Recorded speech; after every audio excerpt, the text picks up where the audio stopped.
Pulling அது எப்படி பண்ணுறது? காலையில் எழுந்ததும் எதுவும் சாப்பிடாமல் இதயம் வளர்த்தை வாயில ஊத்தி நல்லா கொப்பளிக்கணும், அப்புறம் அதை துப்பிடணும். இதுதான் ஆயில் புல்லிங்.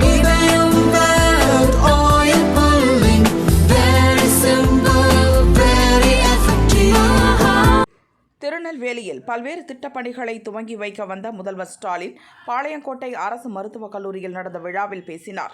மேடையில் திருநெல்வேலி பாரதிய ஜனதா எம்எல்ஏ நயினார் நாகேந்திரனும் இருந்தார். நயினார் நாகேந்திரன் கோபித்துக் கொள்ளக்கூடாது, அவருக்கும் அனைத்து உண்மைகளும் தெரியும், அவரால் பேச முடியாது, நீங்கள் பேசுங்கள் என எனக்கு அனுமதி கொடுத்துள்ளார் என மத்திய அரசை குற்றம் சாட்டி ஸ்டாலின் பேசினார்.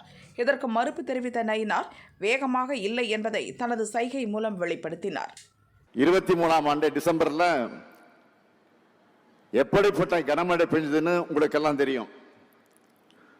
அதனால திருநெல்வேலி, தென்காசி, கன்னியாகுமரி, தூத்துக்குடி உள்ளிட்ட தென் மாவட்டங்கள் எப்படியெல்லாம் கடுமையான அளவுக்கு பாதிக்கப்பட்டதுன்னு நல்லா உங்களுக்கு தெரியும். அந்த பாதிப்புகள் இருந்து மீள ஒன்றிய அரசு கிட்ட நாம நிதி கேட்டோம். 2 ஒன்றிய அமைச்சர்கள் வந்தாங்க. ஆனா அவங்க உடனடியாக இடைக்கால நிதி உதவியை கூட செய்யல. நம்முடைய நயினார் நாகேந்திரன் கோபித்துக் கொள்ளக்கூடாது, அவருக்கு உண்மை தெரியும், ஆனா அவர் பேச மாட்டார், நீங்கள் பேசுங்கள் என்றுதான் எனக்கு அனுமதி கொடுப்பார். இருந்தாலும் மாநில அரசோட நிதியை வச்சு நிவாரண பணிகளை நாம செஞ்சோம். தொடர்ந்து ஒன்றிய அரசு கிட்ட நிதி கேட்டு வலியுறுத்தினோம். கொடுக்காத அவங்கள கண்டிச்சோம், அப்பவும் வரல. நாடாளுமன்றத்திலும் பேசணும், அப்பவும் வரல. ஏன் நீதிமன்றம் போனோம். அதன் பிறகுதான் ஒன்றிய அரசு தமிழ்நாட்டுக்கு வெள்ள நிவாரண நிதியை அறிவிச்சாங்க. அது எவ்வளவு? நாம கேட்டது 37,907 கோடி ரூபாய். 37,907 கோடி ரூபாய். வேற வழி இல்லாம ஒன்றிய அரசு கொடுத்தது. எவ்வளவு கொடுத்தது? வெறும் 276 கோடி ரூபாய்.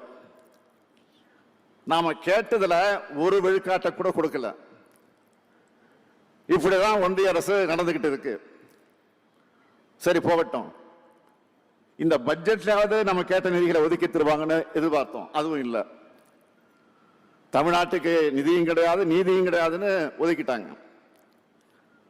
மீண்டும் மீண்டும் வஞ்சிக்குது ஒன்றிய பாஜக அரசு. அவங்களை பொறுத்த வரைக்கும் கூட்டணியில் இருக்கக்கூடிய மாநிலங்களுக்கும் எலெக்ஷன் வரக்கூடிய மாநிலங்களுக்கு மட்டும்தான் அறிவிப்புகளையும் நிதியும் கொடுப்பாங்க. அதனால்தான் நாம கேட்கிறோம். என்ன கேட்கிறோம்? இந்தியாவோட வரைபடத்தில் மட்டும் தமிழ்நாடு இருந்தா போதுமா? அரசாங்கம் வெளியிடக்கூடிய நிதி அறிக்கையில இருக்க வேண்டாமா? ஒன்றிய அரசு திட்டங்கள்ல தமிழ்நாட்டின் பெயர் இருக்க வேண்டாமா? தமிழ்நாட்டுக்கு சிறப்பு திட்டங்கள் அறிவிக்க வேண்டாமா? தேர்தல் நேரத்தில் வாக்கு கேட்க மட்டும் தமிழ்நாட்டுக்கு வந்தா போதும்னு நினைக்கிறாங்களா? இப்படி நாம் கேட்கிற கேள்விகள் எதுக்கும் பாஜக இருந்து எந்த பதிலும் வராது. திருநெல்வேலி அல்வான்னா உலகமே ஃபேமஸ்.